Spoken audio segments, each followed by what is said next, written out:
Tom Hay langsung bungkam membacot sampah petinggi Como Simi Abishir Sunsu 7 yang dengan tega merendahkan kualitasnya.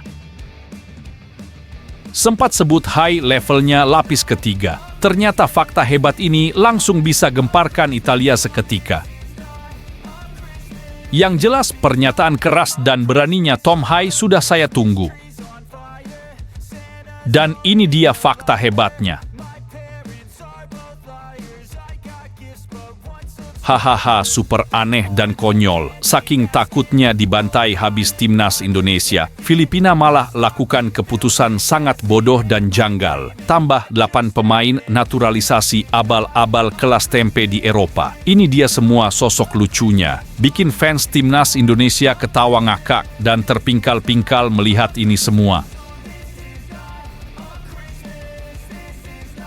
Nggak kayak Bung Towel dan si kakek tua Anjas Asmara, legenda timnas Indonesia Budi Sudarsono buat pengakuan jujur dan hebat jelang timnas Indonesia versus Filipina di kualifikasi Piala Dunia 2026 sampai bisa bikin terharu semua fans timnas Indonesia. Begini faktanya.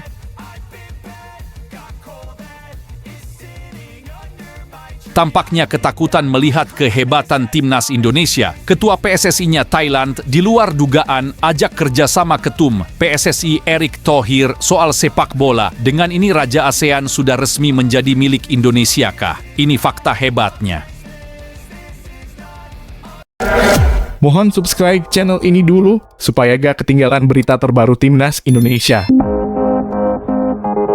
Tom Hay langsung bungkam membacot sampah petinggi Como Simi Abishir Sunsu 7 yang dengan tega merendahkan kualitasnya. Sempat sebut high levelnya lapis ketiga. Ternyata fakta hebat ini langsung bisa gemparkan Italia seketika. Yang jelas pernyataan keras dan beraninya Tom Hay sudah saya tunggu. Dan ini dia fakta hebatnya. Tom Hay, nama yang bukan sekadar angin lalu di kancah sepak bola Italia. Sebuah reputasi yang memancar dari prestasinya membawa klub Lecce merangkul Serie A, kasta tertinggi dalam jagat sepak bola Italia. Namun, meski telah menorehkan sejarah gemilang di Serie B pada musim 2018-2019, kini dirinya menghadapi tantangan baru, tantangan yang membawa namanya terdengar di udara Serie A. Namun, di balik sorotan panggung Serie A, tersembunyi kekhawatiran dan keraguan. Mirwan Sumarso, perwakilan pemilik Como 1907, menuturkan bahwa Tom Hay belum sepenuhnya memenuhi standar permainan Serie A. Baginya, kemungkinan Hay hanya akan menjadi pemain pengganti atau bahkan lebih buruk, hanya menjadi pelapis ketiga di dalam skuad yang artinya jarang mendapat kesempatan untuk bermain.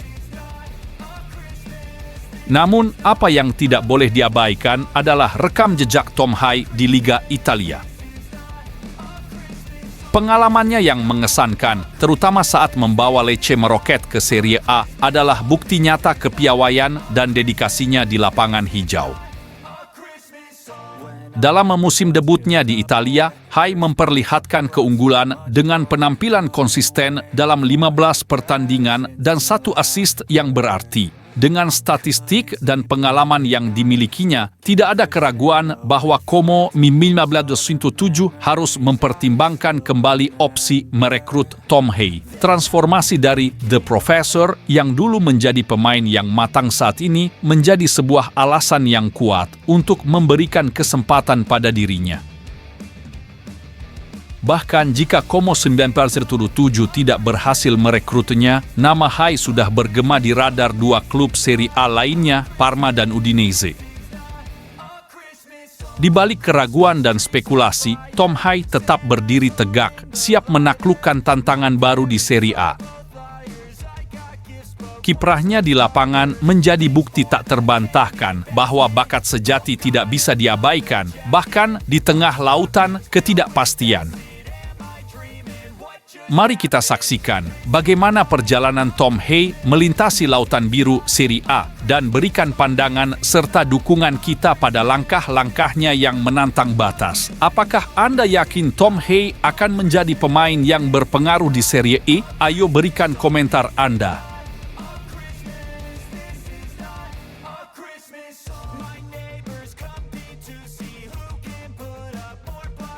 Hahaha, super aneh dan konyol. Saking takutnya dibantai habis timnas Indonesia, Filipina malah lakukan keputusan sangat bodoh dan janggal. Tambah 8 pemain naturalisasi abal-abal kelas tempe di Eropa. Ini dia semua sosok lucunya. Bikin fans timnas Indonesia ketawa ngakak dan terpingkal-pingkal melihat ini semua. Filipina siap menggelar senjata rahasia mereka di 2 laga tersisa dalam babak kedua kualifikasi Piala Dunia 2026.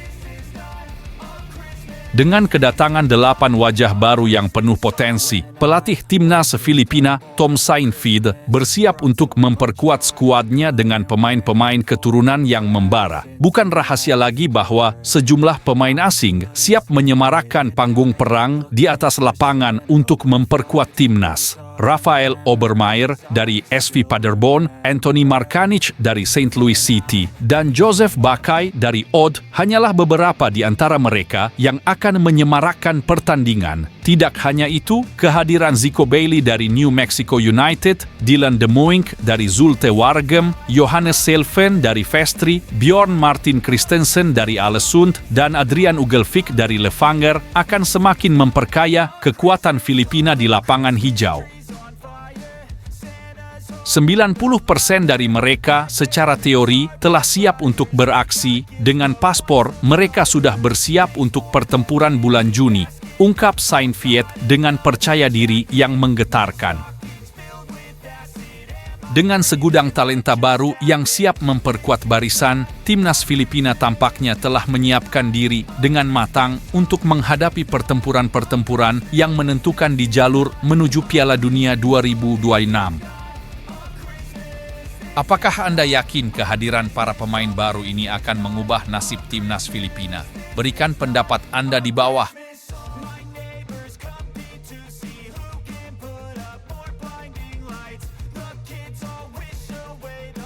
Nggak kayak Bung Towel dan si kakek tua Anjas Asmara, legenda timnas Indonesia Budi Sudarsono buat pengakuan jujur dan hebat jelang timnas Indonesia versus Filipina di kualifikasi Piala Dunia 2026 sampai bisa bikin terharu semua fans timnas Indonesia. Begini faktanya, dalam dunia sepak bola, percaya diri adalah kunci untuk meraih kemenangan. Dan legenda timnas Indonesia, Budi Sudarsono, menunjukkan keyakinan yang meyakinkan bahwa skuad Garuda mampu mengatasi tantangan yang dihadirkan oleh timnas Filipina atau bahkan timnas Irak. Meskipun di Azkals, julukan untuk timnas Filipina telah memperkuat diri dengan banyak pemain naturalisasi, Budi yakin bahwa keuntungan bermain di depan publik sendiri akan menjadi kekuatan tak terbantahkan bagi timnas Indonesia.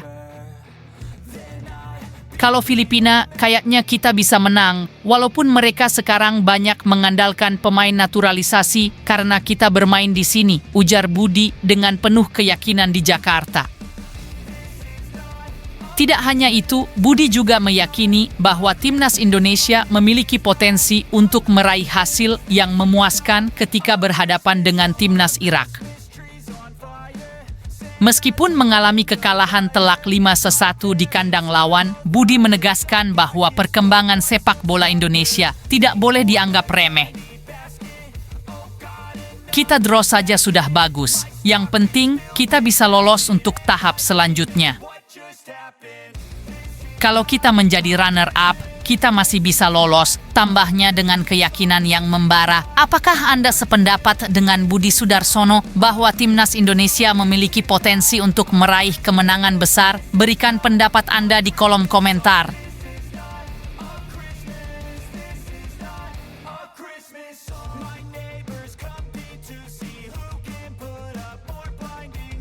Tampaknya ketakutan melihat kehebatan timnas Indonesia. Ketua PSSI-nya Thailand di luar dugaan ajak kerjasama ketum PSSI Erick Thohir soal sepak bola. Dengan ini Raja ASEAN sudah resmi menjadi milik Indonesia kah? Ini fakta hebatnya.